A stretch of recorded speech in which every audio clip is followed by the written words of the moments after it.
Seenaa Nabi Muhammad sallallahu alayhi wasallam nabiyyi ta'uu isaanii duraa dhaloota isaanii irraa eegalee maal akka ture wajjiin ilaalla. Hamma xumuraatti sirriitti nu hordofaa.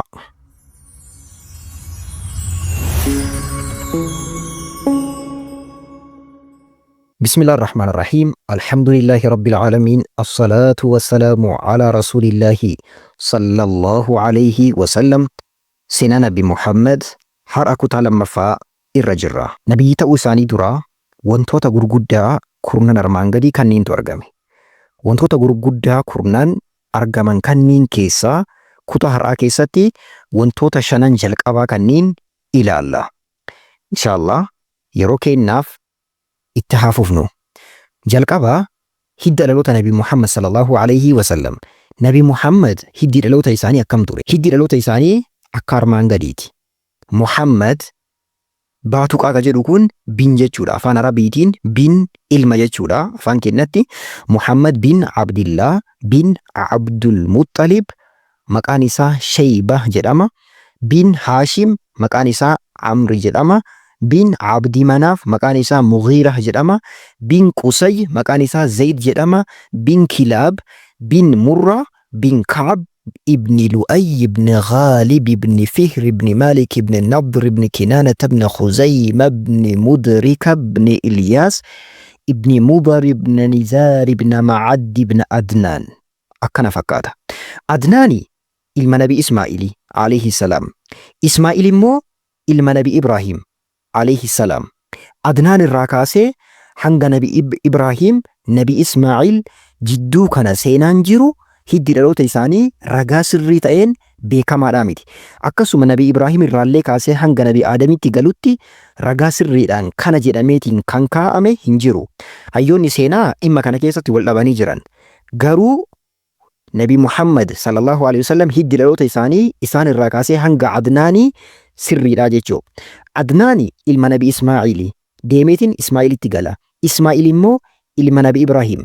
Kanaaf nabiyyiin keenya sallallahu alayhi wasallam hiddi dhaloota isaanii nabiyyi kamitti gala? Nabi Ibraahimitti gala. Sirritti qabadha. Ilma nabi Ismaa'iiliiti, ilma nabi Ibraahimiiti. Ilma nabiyyoota kanniin lamaaniiti jechuudha. Hiddi dhaloota isaanii kan nabiyyootatti galuudha. Haadha isaanii, haati isaanii hiddi dhaloota isaanii akka armaan gadiiti. Aaminaa bint Wahab bin Abdi Manaaf ibni Zuhra ibni Kilaab. Kilaab kana biyyi keenya sallallahu alaihi wasallam akaakayyuu shanaffaa kanaa fi kahaadhaa akaakayyuun arfaffaan tokko kanaaf deemee nutti gala jechuudha. Walitti gala tokko jechuudha.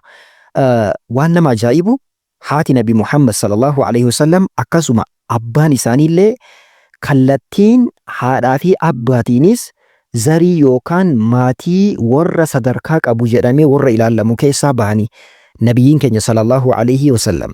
Abbaan kitaabaa Rahiiq al-Makhtuum jedhamu maal jedhee dubbataa? Wahiya yawma idhin tu'addu afdala imra'atin fi Qurayshin nasaban wa mawdi'a wa abuha sayyidu banii Zuhrata nasaban wa sharafa. Haati Nabi Muhammad sallallahu alaihi wasallam warra isii keessatti Qurayshin keessatti dubartii tokkoffaan jedhamtee ilaallamtu yeroo san isii turte jedhani. La ilaha illa Allah. Akkasuma abbaan isiillee abbaan haadha teennaa haadha Nabi Muhammad sallallahu alaihi wasallam abbaa caalaa ka sadarkaa qabu ka iddoo qabu maatii filatamaa maatii jedhamu irraa turanii jedha. Kanaaf Nabiin keenya sallallahu alaihi wasallam maatii ciccimaa lamarraa walitti dhufanii jechuudha. Sallallahu alaihi wasallam. Lamaffaa al-Mawlid dhaloota Nabi Muhammad sallallahu alaihi wasallam. Nabi Muhammad sallallahu alayhi wasallam shi'bii banii Haashim yookaan ganda banii Haashim keessatti dhalatan. Yoom dhalatanii? Guyyoota torbee keessaa guyyaa wiixataa, ji'a keessaa ji'a Rabii al-Awwal jedhamee beekamu. Akka faranjiitti ji'a Apiriilii irra walii jiini suni. Guyyaa ji'a keessaa guyyoota 30 keessaa guyyaan Rabii al-Awwal guyyaa 12ffaa khilaafatu jira ulamaa'ii jidduu. 9 warri jedhanillee ni jiru. 12 warri jedhanillee ni jiru. Ulamaa'iin hedduun haalaadha jedhanii kan ibsan guyyaa 12 isa jedhuudha. Yookiin akka faranjiitti Apiriilii 22 bara immoo bara 571 akka lakkoofsa Awurooppaatti yookaan dhaloota Kiristoos booda dhalatanii jechuudha. Nabiyyiin keenya sallallahu alayhi wasallam barri isaan keessa dhalatan sun aamal fiil yookaan bara Abrahaan Ka'abaa jigsuudhaaf dhufee Rabbiin subhaanahu wa ta'aalaa balaadhaan isa deebise bara san jedhameetiin beekama. Achi booda waggaa 50tti dhalatanii jedhan nabiyyiin sallallahu alayhi wasallam. Yeroo nabiyyiin keenya sallallahu alayhi wasallam dhalatan wantoota gurguddaa garagaraatu argame. Haati nabi Muhammad sallallahu alayhi wasallam maal jettee dubbatti? Kharaja min farji nuurun adaa'as lahu qusuuru shaam. Qaama saalaa kiyyarraa yeroo nabi Muhammad sallallahu alayhi wasallam dhalatanitti ifaan qaama saalaa kiyyarraa bahee jetti. Adaa'as lahu qusuuru shaam. Sababa ifaa saniitiin fooqileen biyya shaamitti argaman ni iftee jetti. Sallallahu alayhi wasallam. Nabiyya akkana hordofaa jirra. Rabbiin nama isaa hordofu nu haa taasisu. Ittaan suudhaan ammallee irhaasaata isiidhaaf argame keessaa kabiroo maaliidha? Fasaqaxat 14 shurfa min iwaani Kisra وخمدت النار التي يعبدها المجوس وانهدمت الكنائس حول بحيرة. وانتوت أرقامي كيسا كبيرو مالي دا وانتوني قبرمتو غرغرا 14 شرفة من إيوان كسرى فوقي كسرى موتي كسرى جدامو كفار سيمبولس يروسان يوكان برشيا موتي بولسوسان الرا وتوبالين كدا أفوري أكست كفديتين تأتأبدي جداني. وخمدت النار التي يعبدها المجوس ibiddi isaan gabbaranillee ka waggaa 1,000 hin dhaamin dhalatu nabi Muhammadiitiin sallallahu alaihi wasallam ibiddi sun dhaamtee jedhan. Akkasuma ammallee kaniisaan bataskaanni rabbiin keessatti sharrakameetiin gabbaramu kuftee caccabdee jedhan. Taabonni iddoo jirtutti kuftee caccabdee. Kun malti eenyuuni? Dhalatu nabi Muhammadiitiin sallallahu alaihi wasallam. Isaan dhalatanii jennaan haati isaanii gara akaakayyuu isaanii Abdul Muttalib jedhamuutti yeroo san abbaan isaanii du'anii jiru ilmi naaf dhalatee jira jetteetiin gama isaanii ergite. Isaan illee gammadanii qabataniitiin gara Ka'abaa deemanii rabbiin kadhatanii rabbiin galatoonfatanii maqaa Muhammad jedhu itti baasan. Maqaan kun Araba keessatti achi dura beekamaa hin turre. Isaantu haarawa itti baase. Eenyutu itti baase? Akaakayyuu isaanii Abdul Muttalib. Guyyaa 7ffaatti immoo akkuma Arabni dalagaa turte isaan kittaanan. Hayyoonni gariin kittaanamanii dhalatan warri jedhanillee ni jiru. Garuu Imaam Ibnul Qayyim alayhi rahmatullah maal jedhanii? Laysa fiihi hadiithun thaabit. Hadiisni ragga'aa ta'e kan kittaanamaniitiin dhalatan jedhu hin jiru jechuudhaan dubbatan. Imaam Ibnul Qayyim rahimahullah. Nabiin keenya sallallahu alaihi wasallam dhalatuu isaaniitiin wanti wal qabatu kana ture. Sadaffaa firoota nabi Muhammad sallallahu alaihi wasallam. Inshallah mee firoota isaanii keessattuu gara abbaatiin wal qabatu mee haa ilaallu. Abbeerota isaanii abbeerota 11 qabu turan. Tokkoffaan Haarith, lammaffaa Hamza, sadaffaa Abbaas, afraffaa Abu Xaalib, shanaffaa Abu Lahab. Diina isaanii guddaa san maqaan isaa Abdul Uzza jedhamee beekama. Jahaffaa Hajal, torbaffaa Zubayr, saddeetaffaan Ghidaaq, saglaffaan Muqawwim, kurnaffaa Saffaar, 11ffaa Abdul Ka'ba. Abbeeroon isaanii 11 kanneen turan. Namni islaamummaa qabate nama lama ture. Hamzaa fi Abbaas. Namni ergama isaanii dhaqqabeetiin islaamummaa hin qabatiin lama. Abu Xaalibii fi Abu Lahab. Abdul Uzza kadiina nabiyyi sallallahu alaihi wasallam ture. Warroonni hafan torban immoo islaamummaa osoo hin dhaqqabin ergama nabi Muhammad sallallahu alaihi wasallam osoo hin dhaqqabin du'anii jechuu. Abbeeroon isaanii kanneen fakkaatu. Ittaansee adaadota isaaniiti yookaan obboleettii abbaa isaanii kan turan jechuu. Tokkoffaani Beeydaa yookaan Ummu Hakiim kan jedhamtu.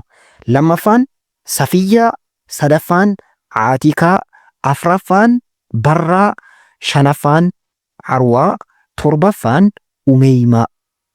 Tan islaamummaa dhaqqabuudhaan islaamummaa qabatteetiin seenaan isii dubbate jagna sahaabaa kan turte Safiyyaadha. Radiyallahu ta'ala anha. Afraffaa hoosiftoota nabi Muhammad sallallahu alayhi wasallam. Nabi Muhammadiin eenyutu hoosise? Jalqabni waa hunda dura haadha. Haadha isaanii Aamina binta Wahab. isiidha kan hoosise. Erga isiin hoosiftee booda torbee tokkotti Suweybatu hoosise. Suweybaan gabriitti Abu Lahab turte. Waan isin ajaa'ibu Abu Lahabiin kun kan diina Nabi Muhammad sallallahu alaihi wasallam ta'eetiin booda hafe kun jalqaba nama nabiyyiidhaaf dhaabatu kan isaaniif jecha sababa dhalatuu isaaniitiif gabra bilisoomsee gabra isaallee tajaajila isaaniitiif jedhee kan kennedha. Garuu islaamummaa yoon qabatinii abbaan fedhes miila islaamummaatii gaditti jiraa jechuudha. Rabbiin nama islaamummaa kanarra jiraatu nu haa taasisu. Warra keessaa baheetiin kufu Rabbiin nu taasisin. Warroota harma Suweybaatiin hodhan keessaa eenyuun fa'a Masruux ka jedhamu ilma isii akkasuma Hamzat ibn Abdul Muttalib akkasuma Abaa Salama ibn Abdil Asad al-Makzumii. Namoota sadan kanneen kunniin obboleewwan Nabi Muhammad jedhamu kallattii hoosisaatiin. Obboleewwan kallattii osoo hin taane ka kallattii hoosisaati. Dubartiin sadaffaan Nabiyyi keenya sallallahu alaihi wasallam hoosifte Haliimaa bint Abii Zu'eyb jedhamti. Haliimaan ganda Sa'ad irraa dubartii turteedha.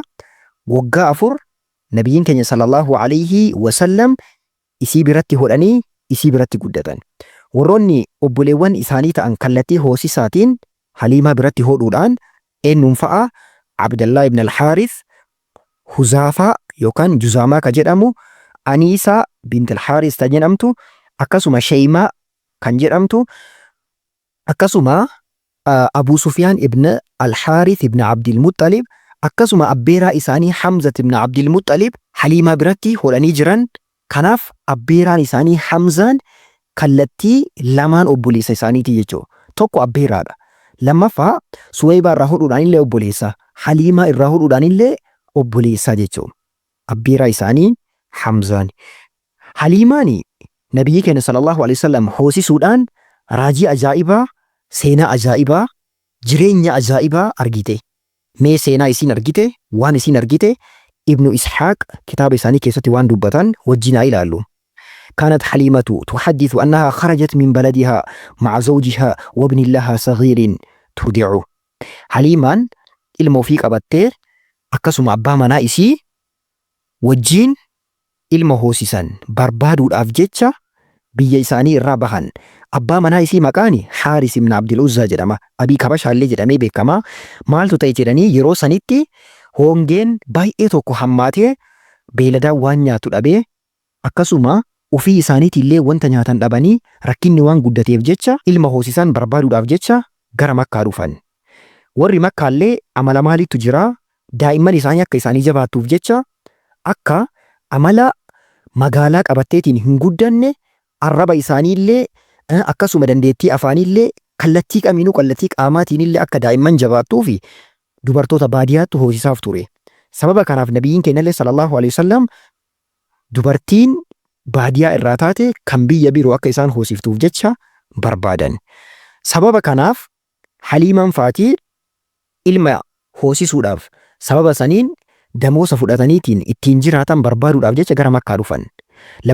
قالت فخرجت على أتان لنا لي قمراء ومعنا شارف لنا والله ما تبض بقطرة وما ننام ليلنا أجمع من صبينا الذي معنا من بكائه من الجوع. maal jetti Haliimaan daa'imni keenna sababa beelaatii fi sababa rakkoo itti jiruutiif jecha halkan guutuu rafeen bulu jetti. Akkuma boohaa buleetti. Akkasuma beeladaan keennallee waan nyaattuun qabdu karakkinaa fi huqqinni isii fixee jetti. وما في شارفنا ما يغذيه ولكن كنا نرجو الغيث والفرج. yeroo kamuu birmanna rabbi irra kajeella. yoomuma rakkoo kana keessaa baana jenneetiin abdii guddaa qabna jetti. فخرجت على أتاني تلك فلقد أذمت بالركب حتى شق ذلك عليهم ضعفا وعجفا. beeyladan maan isaan qabataniitiin bahan taisaan yaabbatan sun harreen isaanii nu baadhatu dadhabdee jetti. Maaliif jennaan sababa huqqatteef sababa laafteef jecha nu baadhatu dadhabdee jetti. Hattaa qadimnaa makkata naltamisu rada'aa. Makkaan dhufnee daa'ima hoosifnu barbaannaa jetti.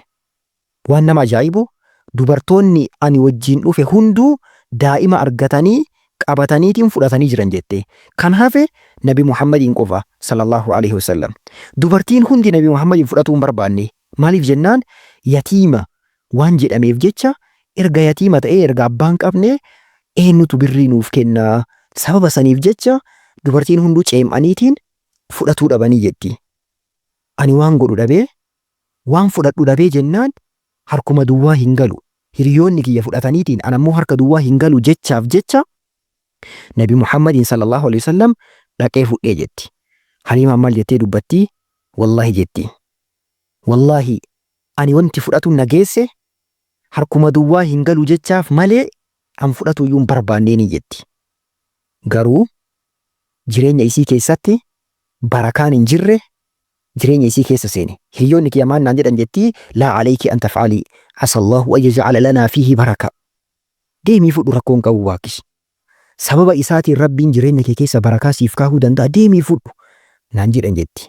قالت فذهبت إليه وأخذته وما حملني على أخذه إلا أني لم أجد غيره. وانت فرأت النجاسة نما براد أبي ماف مالي والله فرأت برباني. فلما أخذته رجعت به إلى رحلي فلما وضعته في هجري أقبل عليه ثدياي بما شاء من لبن فشرب حتى روي وشرب معه أخوه حتى روي ثم نام وما كنا ننام معه قبل ذلك.